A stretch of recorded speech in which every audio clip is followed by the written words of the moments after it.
Good morning, good noon na pala. Magandang tanghali sa ating lahat. Pakisabi sa katabi mo, good noon. Medyo na-delay tayo kasi yung services natin doon sa Big Church, parang napasarap yung ating sharing. But anyway, just give me 20 minutes siguro sa topic natin ngayon. Because importante ito masyado because it's focused more on the church. Okay? Kasi yung pagkakaalam ko nung ako ay bata pa, pag ang simbahan ay isang building. Nung ako ay na-born again na, nalaman ko na ang simbahan pala ay tayo. Yung mga taong tinirhan ng banal na espiritu. Now, andito na tayo, tinirhan tayo ng banal na espiritu, pag-uusapan natin ngayon bilang tayong lahat. Andito tayo sa BCF Purity. Ito yung simbahan ng Panginoon, the church. Now, titingnan natin kung ano yung plano, God's plan for the church or ang plano ng Panginoon dito sa BCF Purity na ito. Meron tayong vision na to know the truth through the knowledge at to know the truth through the Word of God. Now, ang simbahan ay isang assembly. Okay? Nandito tayo ngayon, nagtitipon, binubuo ng ating mga kasamahan. Praise God. Andito yung ating dalawang mandirigmang panlangit. Hindi ko na sabihin na dito yan sa lupa kasi sa langit na yung focus natin ngayon. So meron tayong sundalo sa lupa, meron din tayong sundalo sa langit.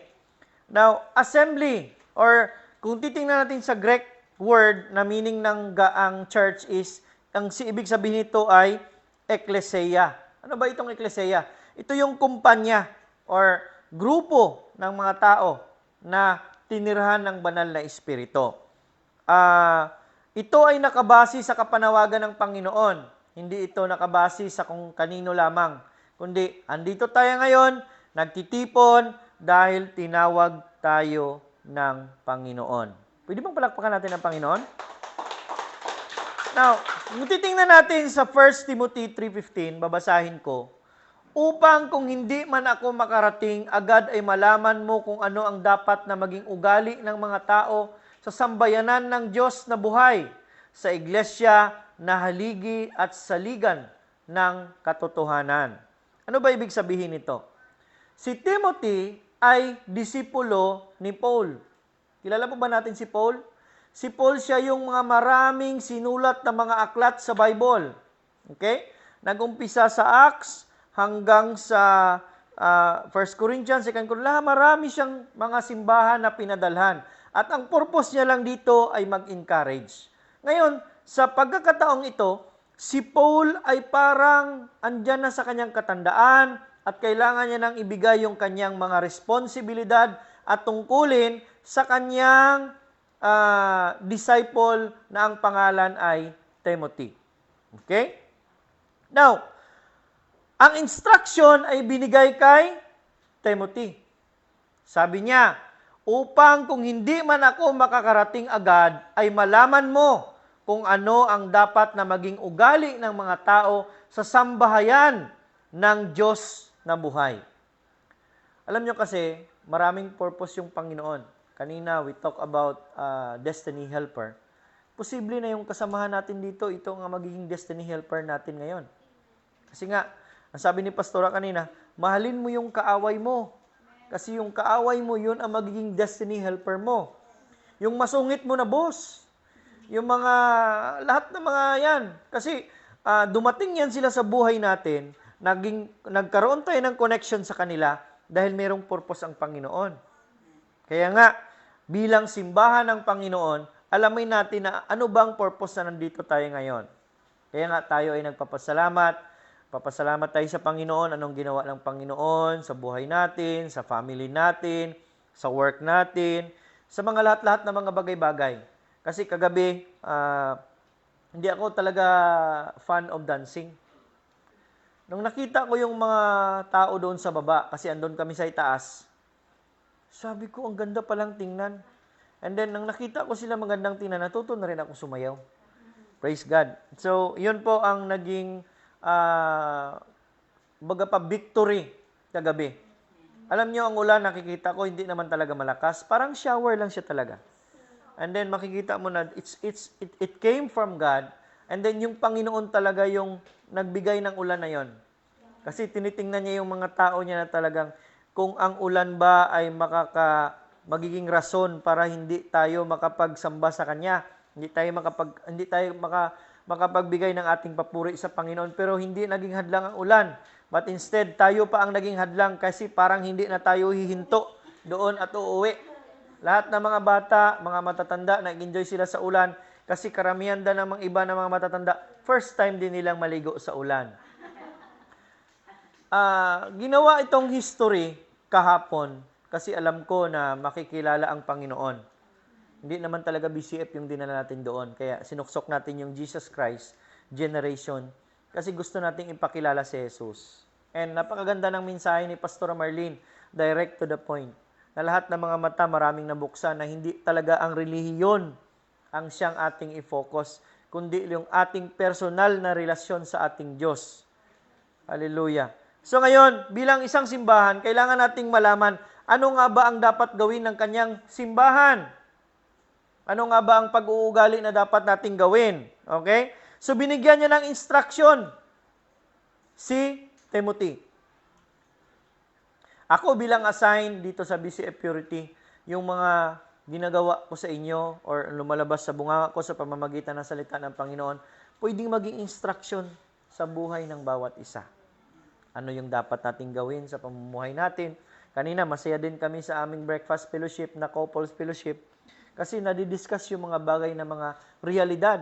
Anong nangyayari sa mag-asawa? Bakit kailangan bang mag-prepare yung isang taong single bago mag-asawa? Ang dami, masaya. Kasi open up. Walang marites sa sambahan ng pasambahayan ng Panginoon. Kundi lahat ng pinag-uusapan ay nakakatulong sa bawat isa. Nakukunan natin ng instruction, nakukunan natin yung mensahe ng buhay ng isang asawa na iniwan ng kanyang asawang lalaki, and then yung nagkaroon siya ng ibang karelasyon sa ibang babae, and then siya pa mismo nagpalaki ng kanyang anak doon sa ibang babae. Yun ang imposible para sa mundo. Pero dito sa ating sambahayan or sa church na sinasabi natin, posible.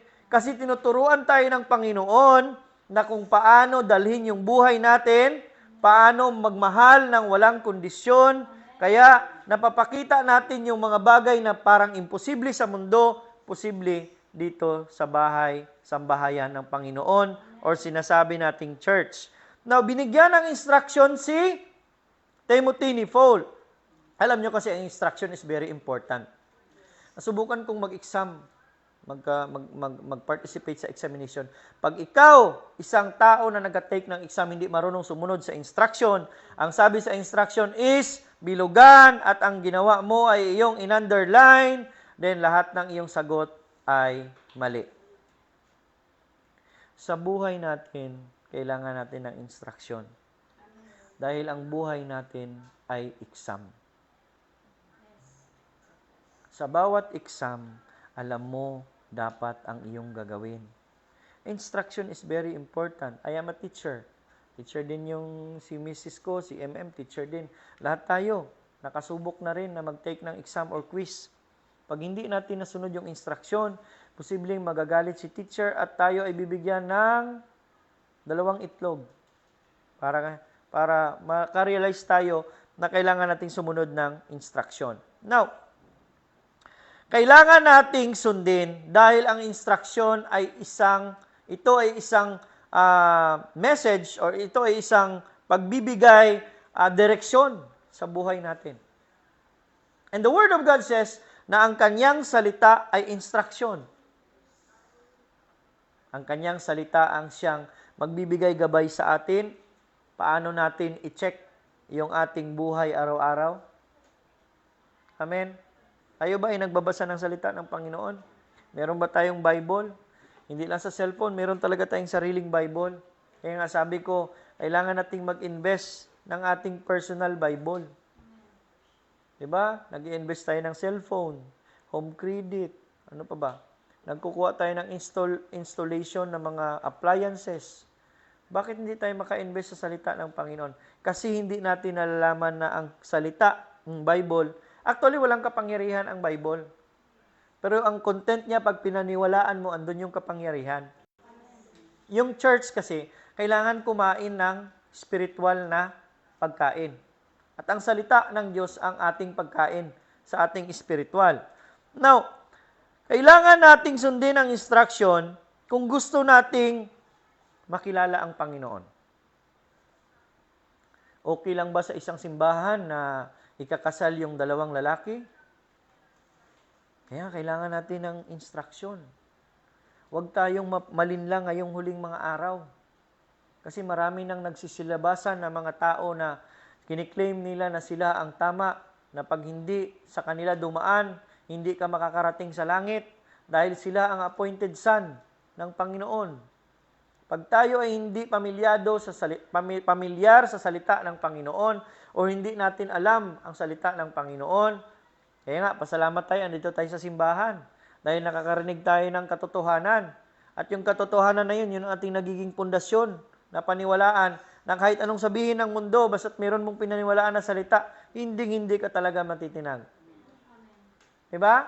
Minsan kasi, ang mundo ay marami ng mga entertainment ngayon. Kaya nga, ino-honor na yung same-sex marriage, pwede nang magsama yung babae at babae, lalaki at lalaki. So, ikaw naman na namumuhay, pag kulang ka ng equipment or wala kang salita, and said to be, ikaw dapat yung simbahan. Ano bang purpose ng simbahan? Pag pumasok ka sa simbahan kasi nakikinig ka ng sermon. Nung ako ay bata pa, narinig mo yung sermon ni Father?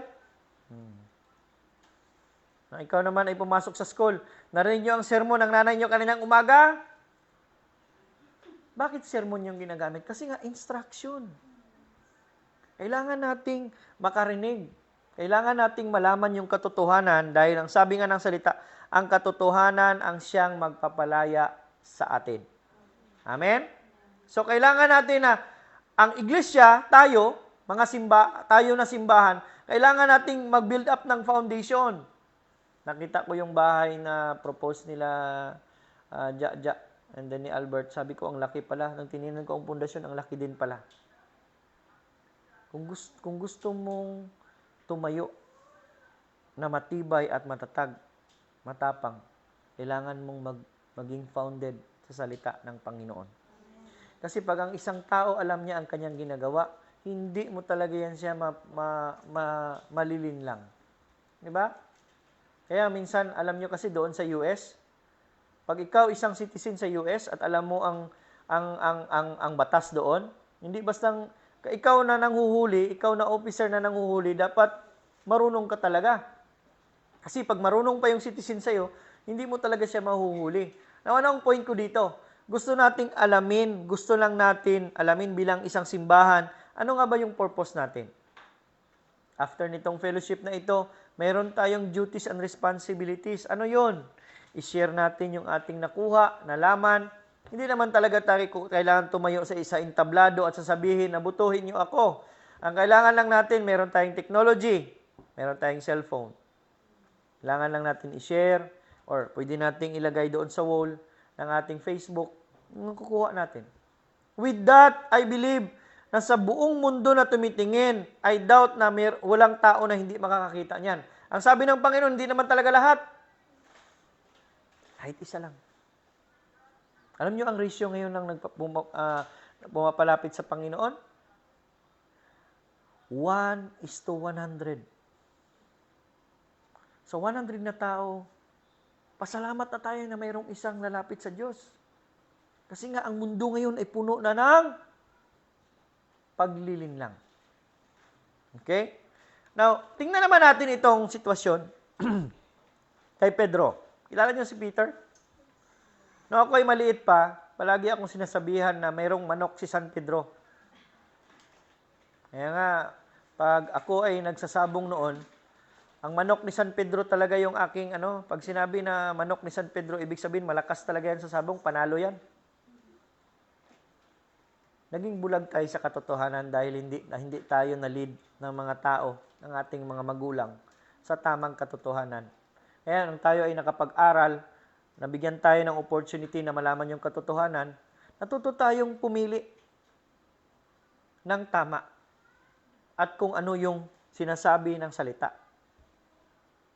I remember one time, sabi ni Pastora, habang ako ay nagmamaneho, ulit-ulitin ko talaga ito para maging encouragement sa lahat. Na tayo ay magkaroon ng personal na pagkilala sa Panginoon. Na magkaroon tayo ng personal na pag-intindi at pagbabasa ng salita. Habang ako ay nagmamaneho, papunta kami sa jail. Kasi every Saturday, ang ministry ng BCF, doon talaga pupunta sa jail, 1 p.m.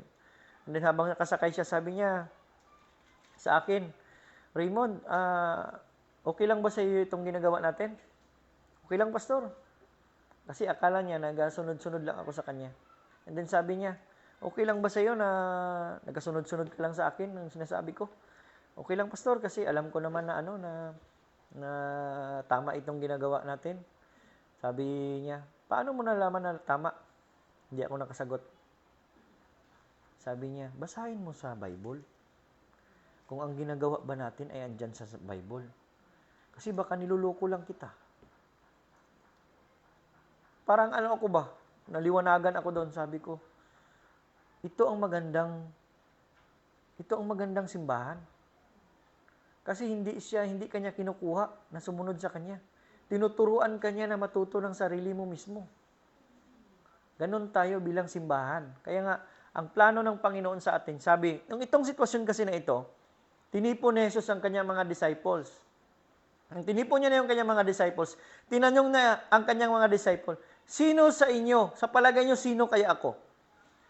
Marami nagsabi na ikaw ay propeta, ikaw ay ganito, ganyan. Pero ang sinagot, ito lamang ang sagot na kanyang nabigyan ng pansin.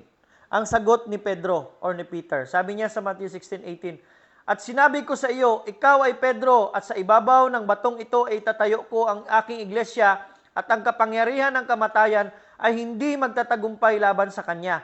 Bago ito sinabi ng Panginoon sa kanya, sinagot siya ni Pedro sa tanong niya, sino ako sa inyo? Sino ako sa iyo, Peter? Sumagot siya, ikaw ang anak ng Diyos. At ang sagot ni Jesus sa kanya, walang ibang nagsabi niyan sa iyo, kundi ang aking Ama sa langit. At dahil dyan, nanalo ka ng house and lot. At dahil dyan, sabi niya, at sinabi ko sa iyo, ikaw ay Pedro at sa ibabaw ng batong ito ay itatayo ko ang aking iglesia. Ano ba ibig sabihin ng bato? Ang bato kasi pundasyon, matigas. At dahil sa sagot mo na yan, naniniwala ako na ikaw ay mayroong pwede nang maging kagamit-gamit sa Diyos. Kailangan natin mag-aral. Ako ay isang taong talagang mapagtanong. Pag hindi ko alam, talagang magtatanong ako. Ugali ko na yan. Ako din ay isang taong observant. Tinitingnan ko yung isang tao pag meron kang sasabihin. Pero gusto ko talaga na ako yung personal na makakaalam. Marami tayong mga abilidad na binigay ng Panginoon. Pero ang gusto niya lang, tayo ay magkaroon ng pundasyon. Ang ating pundasyon ay ang kanyang salita. Ang katotohanan. Kagabi, maraming nagpalakpak. Akala ko hindi sila magjo-join kasi umuulan. Mas lalong dumami yung pumalakpak at naligo sa ulan. Kasi masaya sila. Bakit? Dahil sa katotohanan. Amen? So tayo ay dapat maging kagaya ni Pedro na ang ating katotohanan na nalalaman ay naaayon sa kanyang salita. Hindi nyo ba alam na tayo ay andyan sa exam din ng buhay natin? Di ba? I remember one time nung tactical inspection, di ba? Pag tactical inspection, dumadating yung mga inspektor. Tapos tatanungin yung every squad. 11 GO, lahat-lahat yon. Tapos anong gagawin mo? Yung ganyan-ganyan. So, ini-evaluate. Nakabari yung inyong pagpasa sa tactical inspection doon sa mga sagot. And dapat lahat ng mga officer, alam yung lahat ng dapat malaman. And then, sila naman na officer, sila ang naging accountable sa kanilang subordinates. Tayo naman ng mga simbahan, ang ating pagmamahal sa ibang tao na hindi pa nakakaalam ng katotohanan, yun ang ating magiging tungkulin. Hallelujah. Kaya nga, nagba-Bible study tayo with the opportunity na para ma-share lang natin doon sa kanila. Kahit hindi man sila pumunta dito sa BCF Purity, hindi man sila pumunta doon sa BCF na big church, pero pag nagsalita ka sa kanila, parang na silang pumunta. Parang na rin silang nagsimba. Amen? Now, sa Ephesians 2:19-20, sabi niya, sa makatuwid, hindi na kayo mga dayuhan o taga-ibang bansa, kundi mga kababayan na ng mga hinirang ng Diyos at kabilang sa kanyang sambahayan. Pag tayo na ay tumubo, tayo ay marami ng mga kinain na salita, tayo na ay gagamitin ng Panginoon. Alam niyo kasi, sabihan ko kayo, nung tayo ay na-save, may tanong kasi, Pastor, pag na-save ka ba, pwede ka bang ang paniwala kasi ng ibang simbahan, pag save ka na talaga. Hindi. Araw-araw po ang salvation. Kung save ka ngayon, pwede ka maging hindi save bukas. Kaya nga, araw-araw is an opportunity for you to be saved. And pag andyan ka na save ka na, opportunity mo na rin na mag-save ng iba. Kaya nga, nabibilang ka na sa simbahan. Ginagamit ka na ng Panginoon. Bakit mo nalaman? Kasi templo ka na ng banal na Espiritu. Ang ibig sabihin ng simbahan ay templo ng Panginoon. Sino ang Panginoon natin? Ang banal na Espiritu. Di natin siya nakikita, pero nakikita siya sa buhay mo. Nagbibigay ka, ang Diyos ay mapagbigay. Ganon ang prinsipyo ng Panginoon. Sabi niya, tulad ng isang gusali, kayo'y itinayo sa pundasyong inilagay ng mga apostol at mga propeta na ang batong panulukan ay si Kristo Jesus. Ang ulo ng simbahan ay si Jesus. Sino si Jesus? Ang salita. Lahat ng simbahan ay dapat magkaroon ng salita ng Diyos. Alam niyo ba sa katagalan ng sama-sama ni Peter sa kay Jesus? Ang dami siyang disciples, si John, Matthew, Luke, Peter, Paul, ang dami sila. Pero siya lang isa ang sumagot. Ibig sabihin, sa kadaming beses niyang sumama sa kay Jesus, nakita niya yung sikreto. That's why we keep on joining in every fellowship. Tayo ay sumasamba. Nagjo-join tayo. Opportunity. Kasi diyan tayo tutubo. Amen? Diyan tayo tutubo. Posible na yung problema ng isa, problema pala ng isa. Nagkaroon ng solusyon. Narinig ng isa, kasamahan mo. Ganun lang pala ang solusyon. Posible na hindi mo kayang gawin hindi mo kayang i-handle yung problema o buhay mo ngayon. Narinig mo yung testimony ng kasamahan mo kasi nagpasalamat siya. Umiiyak pa siya dahil masaya siya. Narinig mo, nagkaroon ka ng opportunity na i-manage din yung buhay mo. Ganon ang pundasyon na gusto ng Panginoon sa ating lahat. Encourage one another. Do not discourage one another. Kasi nga ang salita ng Panginoon, pag andyan na sa salita, andyan na siya sa'yo, kailangan, minsan kasi hindi natin maiwasan, no? Makakita talaga tayo na hindi maganda sa kapwa natin. Lalong-lalo na sa loob ng simbahan. Bakit nga ba? Kasi gusto lang makita ng Panginoon, ikaw ay kanyang hinahasa. Gaya ng isang patalim. Diba? Anong ginagawa ng sa isang patalim? Kailangan, tinatalasan. Yung kasamahan mo, yun ang magiging catalyst mo.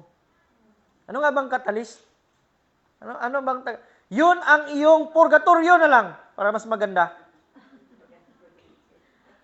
Diyan ka hinuhubog ng Panginoon. Diyan ka hinahasa. Kasi later on, pag ikaw ay lumabas na, umpisa talaga dito sa bahay-sambahayan. Kasi yung pagmamahal natin sa isa't isa, yun ang mag-display sa mundo. Kung sino ang Diyos natin. Pero pag minamarites natin yung isa't isa, yun ang magiging display ng Diyos natin sa kanila. Pwede din pala maging marites doon sa loob. Amen? So, tulad ng isang gusali, si Jesus ang pundasyon. Alam nyo kasi, ang ulo ng tao, isa lang. Kita na ba kayo ng tao na dalawa ang ulo? Insekto. Ang ulo, isa lang, si Jesus. Ito po, ibibigay ko sa inyo ang revelation. Nung time kasi pinag-uusapan namin itong body of Christ, katawan ni Kristo. Ang katawan kasi, mayroong mata, mayroong ilong, mayroong bunganga, mayroong tenga, mayroong kamay, mayroong paa, mayroong katawan. Hindi pwedeng magkumpetensya ang mata sa ilong. Kasi ang tungkulin ng mata ay magtingin. Ang tungkulin naman ng ilong ay mag-amoy. Bakit nagkukumpetensya ang mga katawan? Kasi hindi alam ang tungkulin. Amen? Yan kasi ang nangyayari. Bakit may mga division na simbahan? Kasi nga, mas maganda ako sa kanya. Mas makinis yung aking high heels kaysa kanya. Yung mga ganon. Mga simple lang yan na mga sitwasyon. Pero nangyayari pa rin yan kasi yan din ang present na situation ng simbahan. Kahit hindi lang dito sa atin, kahit sa iba. Pag hindi ka lang napansin, nalulungkot ka na kaagad. Tapos kinukumpara mo na yung sarili mo sa iba. Siya lang yan pinapansin, ako talaga hindi. Kung alam natin yung tungkulin natin, hindi na natin kailangan ikumpara yung ating sarili sa iba. Amen? Dahil may purpose tayo. Iba-iba ang ating purpose sa buhay. Huwag tayong makiayon sa prinsipyo ng mundo na mayroong kompetisyon. Hindi naman ito contest. Dito kasi sa church, sa bahay-sambahay ng Panginoon, dito ay naging complement yung isa't isa. Kakulangan ng isa, dinagdagan ng isa. Ganyan. Nagtutulungan. Hindi nagbabangayan. Kita mo yung negative ng isa, sabihan mo naman sa isa. Yung isa naman, nakita naman yung negative. Ang will ng Panginoon sa atin ay magtulungan at magkaisa. Hindi para sa bansang Pilipinas, kundi para sa kanyang katotohanan. Amen? Sabi naman sa Colossians 2:10, kaya't nalubos ang inyong buhay sa pamamagitan ng inyong pakikipag-isa sa Kanya. Ibig sabihin, bago tayo maging united, dapat establish na tayo sa Panginoon. Sa papaanong paraan? Kaya nga, yung prayer is a very important thing sa buhay ng isang mananampalataya. Naniniwala tayo sa Panginoon, pero hindi tayo nananalangin. Now, kumustahin natin yung prayer life natin? Pastor, hanggang ano lang talaga ako ba? 30 seconds? Diba tinuruan ko kayo ng 5 daliri? 10 mga daliri. Gamitin natin. Pamilya natin. Simbahan.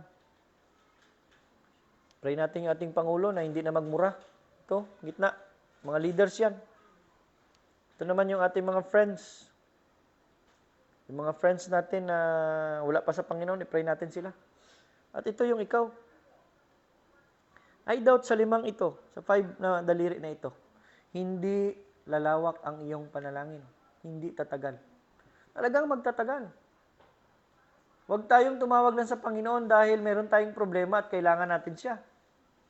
Araw-araw, opportunity nating mag-establish ng relasyon sa Kanya. Kaya sabi niya nga, sa ating pakikipag-isa sa Kanya, tayo ay makipag-isa sa Diyos na siyang nakakasakop sa lahat ng kapangyarihan at pamamahala.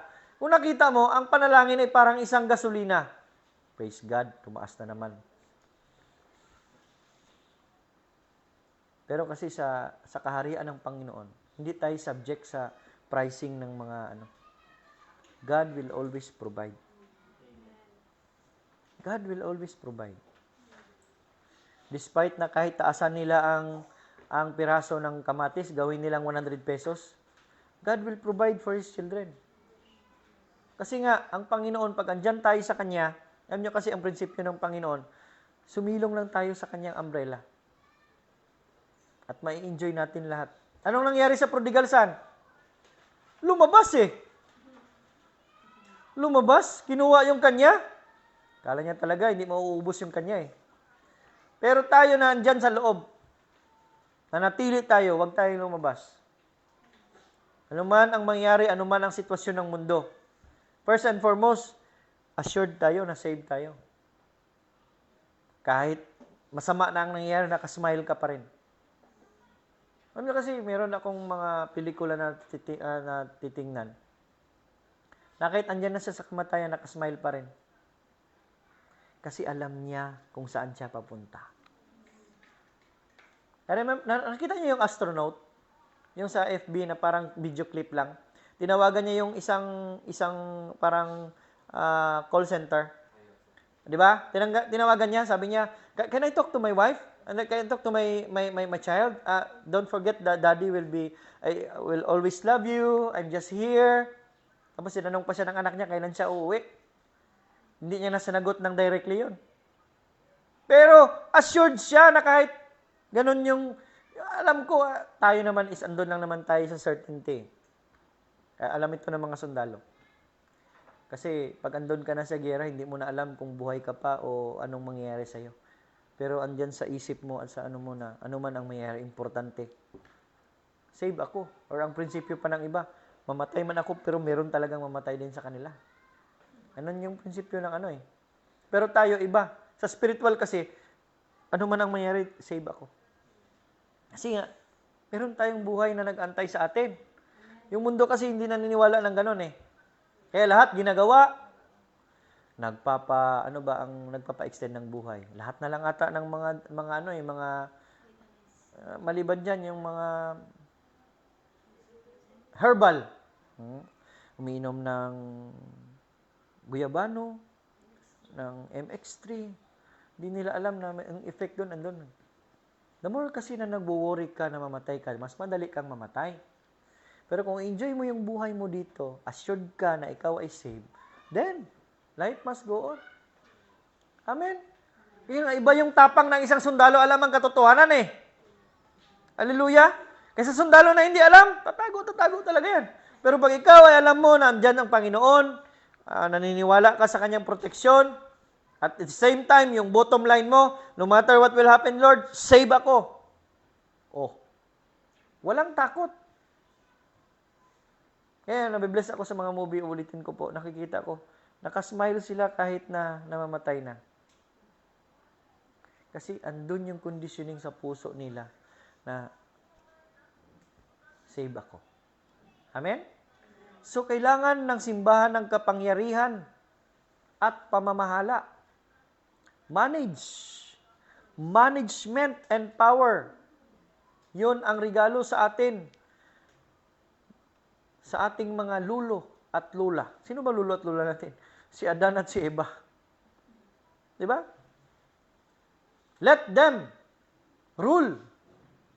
Hinayaan sila ng Panginoon. Pwede naman silang samahan ng Panginoon. Kasama ako sa kanila, pero sabi ng Panginoon, we will create men and women in our own image and likeness. And let them, hinayaan eh. For what purpose? Para tayo ay tumawag sa Panginoon. Para siya ay sumali sa atin. Kaya prayer is very important. Pag-establish yung prayer life natin, siguradong talaga tayo ay makapangyarihan at malakas. Kaya nagiging simbahan tayo. Amen? Nagiging simbahan tayo dahil sa mga natutunan natin na isi-share natin sa iba. We become a church. A walking church. Later on, makikita natin yung sarili natin. Ako, nag-umpisa lang naman ako sa pagbibigay talaga ng time sa Panginoon. Yung prayer life ko noon, ang liit. Kasi nga, hindi mo pa alam yung mga dapat mong gawin pag ikaw ay nagpipray. Pero ng katagalan, dahil sa marami kang narinig, nababasa mo, nandiyan ka sa fellowship, tinataas ng Panginoon. Alam niyo ba, sabihan ko kayo, this is a revelation. Wala talaga akong desire na magpastor. That is, based on my experience. Pag sinasabi nila kasi, magpapastor, hindi. Teacher lang ako. Magtuturo lang ako. Hindi ako magpastor, magtuturo ako. Yes, I will be in the ministry, but I will not take the responsibility of being a pastor. Talaga magtuturo lang ako. Alam mo kasi, maraming panahon din na tumakas si Jonah eh. Kaya lang si Jonah? Si Jonah kasi, yun yung taong very passive. Hindi talaga tumatanggap ng tungkulin. Kaya nga kinain ng isda eh. Lumaya siya sa kanyang lugar at saka nagpunta sa ibang lugar, pero kinain ng isda, binalik pa rin sa kanyang lugar. Minsan kasi yung isip natin, pag andyan na tayo sa purpose ng Panginoon, wala din tayong ibang pupuntahan. Gagamitin at gagamitin tayo ng Diyos. Kaya wag na natin pagodin yung sarili natin. Amen? Now, in 1 Corinthians 3:10, ayon sa kagandahang loob ng Diyos sa akin, inilagay ko ang pundasyon tulad ng isang mahusay na tagapagtayo. Iba naman ang nagpapatuloy sa pagpapatayo ng gusali, ngunit dapat maging maingat ang bawat nagtatayo. Isa sa mga requirement ni Pastora, bago niya gamitin yung buhay ng isang tao, kailangan talagang mayroong pagbabago. Kaya nga, hindi dapat natin i-misrepresent bilang isang simbahan yung ating Diyos. Kung ang ibang simbahan ay ginagawa nilang buko Diyos, yung kanilang Diyos, ang Diyos natin ay certain. Diba? Hindi naman tayo perfect. Wala naman talagang tama dito. Ang Diyos lang naman. Kaya nga, nagtaka ako, sabi ni Pastora, pwedeng hindi magkasala araw-araw. Pwede ba? Sumama ka lang sa isang tao na walang kasalanan. Yun ang Diyos. Siyempre, may kasalanan ba ang Diyos? Samahan mo lang siya. Pwede kang hindi magkaroon ng kasalanan. Ang kagandahan nito, pag alam natin yung katotohanan, pag tayo nagkasala, balik lang kaagad sa Panginoon. Kaya yun ang ating pinanghahawakan. Hallelujah. So, maging maingat. Dapat maging maingat tayo. Kasi alam ng demonyo na tayo din ay dumating din tayo sa buhay natin na tayo ay manghihina. Every Wednesday, meron tayong midweek service. Kaya opportunity din yun sa amin. Kasi, minsan kasi pagod ka na. Ngayon, preparation pa ng face-to-face. Hindi na daw limited Progressive na ang term. So, possible yan na mag-i-increase yung number ng pupil natin. Pero alam nyo kasi, pag alam mo yung truth, kahit andun ka sa work, naiintindihan mo yung mga bagay-bagay na nangyayari. Yes, magiging stressful ka kasi mandaming trabaho. Pero at the end of the day, you will reflect, Lord, hindi ko alam kung buhay pa ako bukas. Importante. Kaya ang sabi ng salita, do not worry for tomorrow. Let tomorrow worry itself. Tama, no? Minsan kasi sobrang isip natin bukas. Anong sasaingin ko? Anong ulamin ko? Bibili ako ng ganito.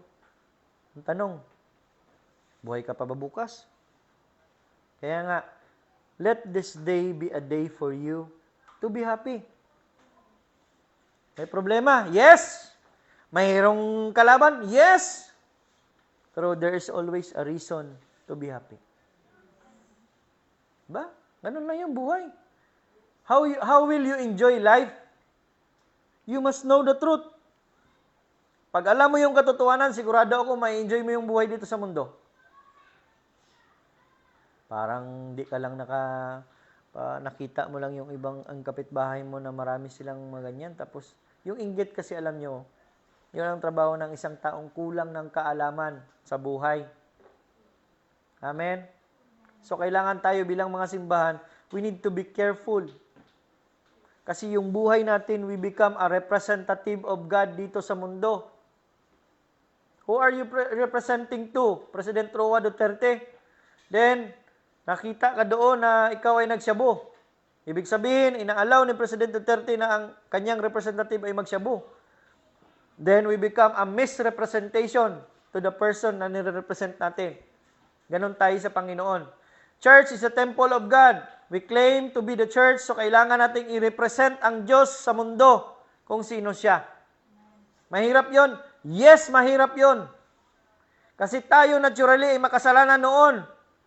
Tayo ay dahan-dahan binabago ng Panginoon. Kaya kailangan nating mag-pray. Sabi ni Bing Pabi kahapon, divine intervention. Ibig sa kanyang I'd like the word. Kasi pag ang Diyos ay nag-intervene, alam ito ng mga military. Kaya, eleksyon na naman ngayon. Magulo.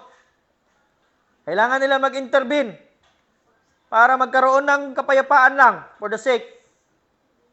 Ang Diyos kasi, pag andyan yung divine intervention niya, lalong-lalo na sa buhay mo, papagamit mo yung buhay mo, ito pa ang tandaan niyo. As long na andyan tayo sa Panginoon, sa purpose ng Panginoon, huwag tayong matakot. Kasi ang backup ng Panginoon, andyan talaga. Diba? Assured ka, pag kayo ay nag-mission, nag-atake kayo, pag sabihin ng 2 brigade yung backup nyo dyan, sigurado talaga. Walang kaba. Ang Panginoon kasi, hindi natin nakikita. Pero yung kapamaraanan ng Panginoon ay mas mataas sa kapamaraanan ng tao. Pag andyan tayo nag-ooperate sa ating faith, sa ating pananampalataya, di pa natin nakikita pero pinapaniwalaan na natin. Amen? Yung buhay natin dito sa lupa is a test. A temporary assignment. May assignment tayo dito. Kung gusto mong ma-enjoy yung buhay mo dito, gawin mo yung assignment ng Panginoon. Isa sa mga motivation ko, even sa mga ini-encourage ko, ang tanong ko, nakita mo ba nag-smile ang Panginoon? Nabasa mo ba sa Bible na nag-smile siya? Wala. Hindi sinabi doon. Bakit? Kasi gawain mo yan araw-araw. Ang ipasmile siya. Ngayon, paano mo yan gagawin? Simple lang naman. Ako, parent, nang nakita ko yung anak ko na ginagawa yung kagustuhan ko and then, natural, makasmile ka talaga. Di ba? So, anong gagawin mo pag nag-smile ka? Of course, bibigyan mo ng reward. Ganon yung practical na buhay dito sa lupa. Amen? Next, in 1 Corinthians 3:16-17, hindi ba ninyo alam na kayo'y templo na ng Diyos? Hallelujah. Na nanirahan sa inyo ang kanyang espiritu? I remember one time yung aking pinsan nagtanong. Sabi niya, Kuya, pwede ba ako magpatato? Sabi ko, hindi. Bakit may tato ka, Kuya? Sabi ko, itong tato na ito, natato ito sa katawan ko nung ako ay hindi pa nakakilala sa Diyos. Hindi pa na born again. So ngayon, hindi mo yan i-erase? Hindi. Dahil ito ay magiging mensahe sa ibang taong may tato din. Hallelujah. So ngayon yung buhay natin, templo na ang katawan natin. Susi. Ang sasakyan. Pagmamayari ko. Pag ibigay ko sa iyo, bigay ko itong susi at sasakyan. Pagmamayari ko pa ba ang sasakyan? Hindi na. Sino na ang may karapatan ng sasakyan? Yung binigyan ko ng susi. Yung buhay natin noon, hindi pa pagmamayari ng Diyos. Amen?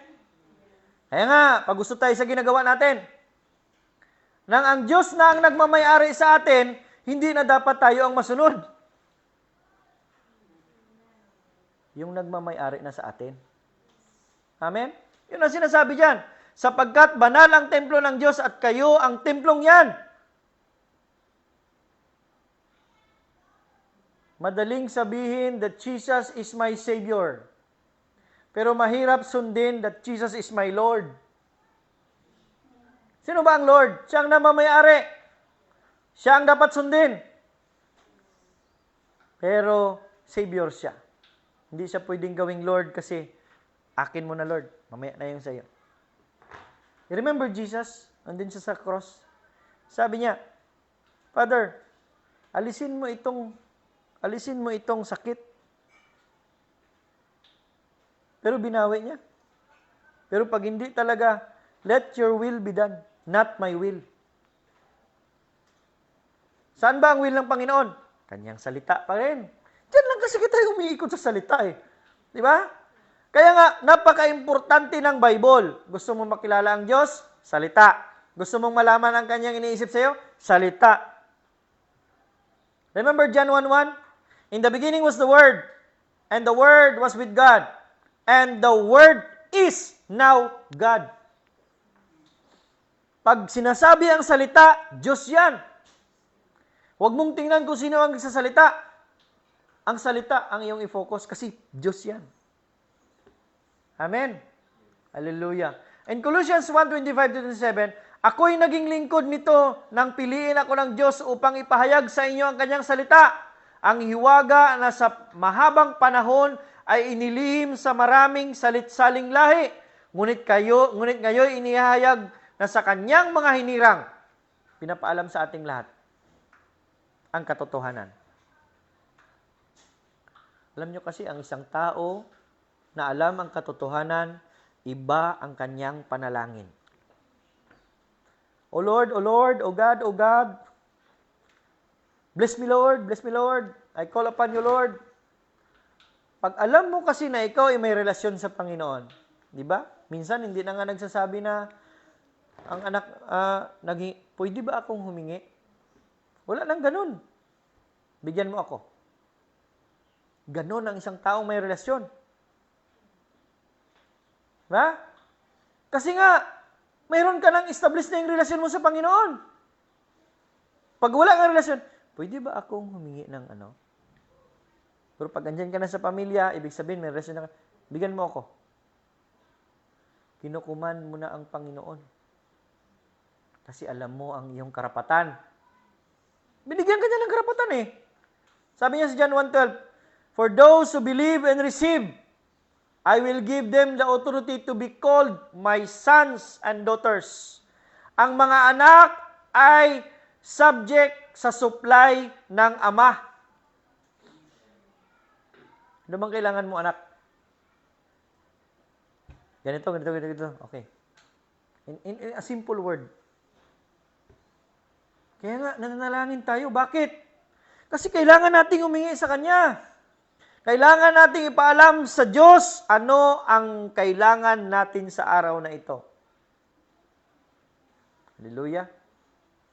So ngayon, niloob ng Diyos na inihayag sa kanila kung gaano kadakila at kamanga-manga ang hiwagang ito para sa mga hintil na walang iba kundi si Kristo na nasa sa inyo. Christ in you, the hope of glory. Subukan nyo na bang magsalita? Na pagkatapos nyo magsalita, parang hindi, naisip mo na, bakit mo ba yun nasabi? Ayan, I will share to you a testimony. Ito kasi, this is an outline. Pag nagsishare tayo ng salita. Pero magkakaroon talaga ng opportunity na, mabigyan ka ng opportunity ng Panginoon, nagsasalita ka, and then later on, sinabihan ka ng nakarinig, uy, very powerful yung sharing mo ba? Ganito yung sinabi. Sinabi ko ba yun? It's the product of God inside. What makes the life of Jesus powerful? It's not Jesus alone. That's why Jesus is the man. Christ is God. Jesus is the 100% man. Christ is the 100% God. That's why He is called Jesus Christ. 100% man, 100% God. But who resurrect Jesus to the Father? It's the Holy Spirit. Sino ang nagtulong sa Kanya para makaya na niya yung mission niya na ialsa ang krus at mapako sa krus? Si Kristo na andyan sa Kanya. Sino ang nag-resurrect sa Kanya? Si Kristo. Dinala si Jesus. Sabihan ko kayo ng revelation. Nung andito pa si Jesus, limited ang Holy Spirit sa Kanya. Kaya in-establish niya yung salita. Bakit? Kasi pag pinaniwalaan mo ang salita, mangyayari sa iyo. Sa papaanong paraan? Faith. Kaya nga ang salita, bigyan natin ng faith. Sino ang nagsabi? Si Jesus. Saan si Jesus ngayon? Wala na siya dito. Ano ang naiwan? Ang kanyang salita. Ano ang gagawin natin sa kanyang salita? Paniwalaan.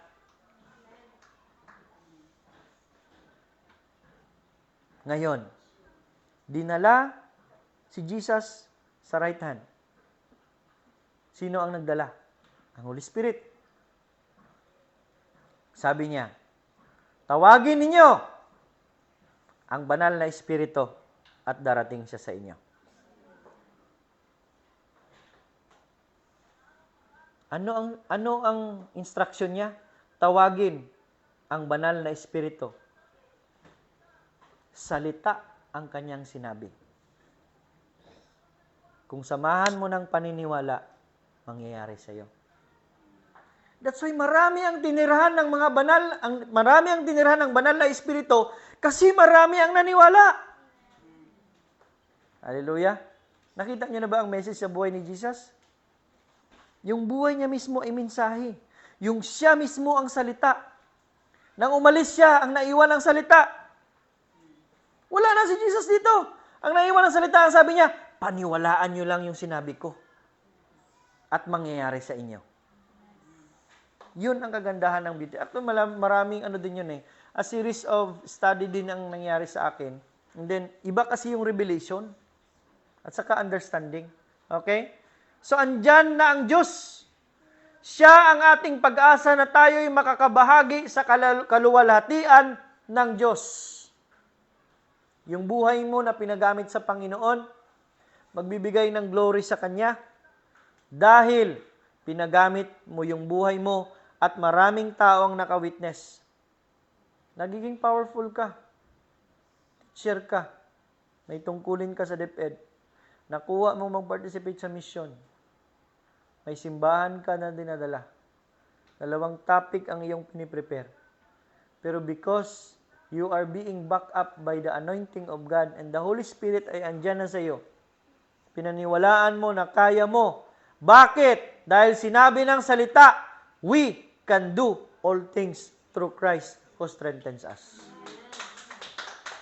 Ganun ang buhay natin. Kaya nga sa Ephesians 4:12-13, ginawa niya ito upang ihanda sa paglilingkod ang lahat ng mga hinirang, chosen people, upang maging matatag ang katawan ni Kristo hanggang makarating tayo sa pagkakaisa ng pananampalataya at pagkilala sa anak ng Diyos at maging ganap ang ating pagkatao ayon sa pagiging ganap ni Kristo.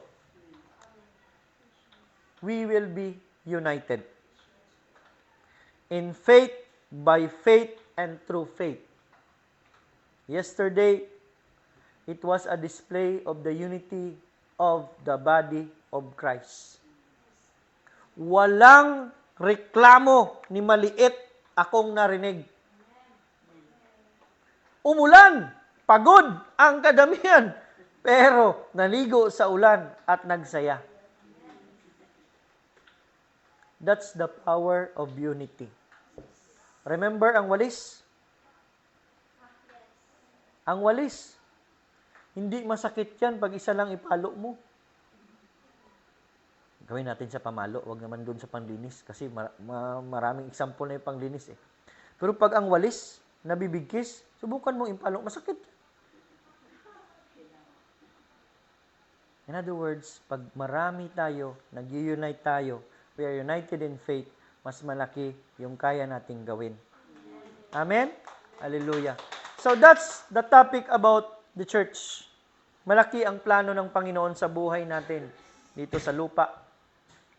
Bilang simbahan, templo ng banal na espiritu, kailangan nating magpalakas. Kailangan nating magpakatatag. Kailangan nating magbasa ng salita at magiging constant sa ating communication sa Panginoon. Dahil ako'y naniniwala na ang backup ng Panginoon ay always andyan sa atin. Magsitayo tayong lahat at manalangin. Taas ang ating mga kamay. Sa mga nanonood, sundin po ang aking panalangin, pikit ng ating mga mata. Diretso po tayo sa puso, dahil ang puso, diyan mangungusap ang Diyos. Diyan tayo kakausapin ng Panginoon. Diyan niya iparamdam ang kanyang pagmamahal. At tayo ay magsabi, Ama naming nasa langit, maraming salamat, Panginoon, sa iyong salita. Salamat na pinaalam mo sa akin ang iyong plano. Kaya nga, ngayong araw, dinideklara ko na si Jesus ang aking Diyos at tagapagligtas.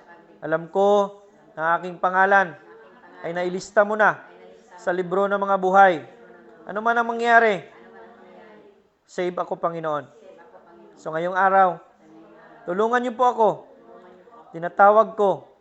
Ipadala niyo po ang banal na espiritu na siyang gagabay sa buhay ko para maging kagamit-gamit bilang iyong representative dito sa lupa upang ikalat ang magandang balita na si Jesus ay dumating, na si Jesus ay nagpapatawad. Salamat Panginoon sa araw na ito.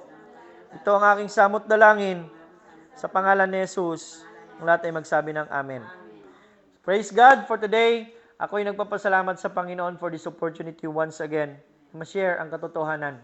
Dahil totoo nga na ang katotohanan ang siyang magpapalaya sa atin. For the Word of God says, and you will know the truth, and the truth will set you free. God bless everyone. See you next Sunday.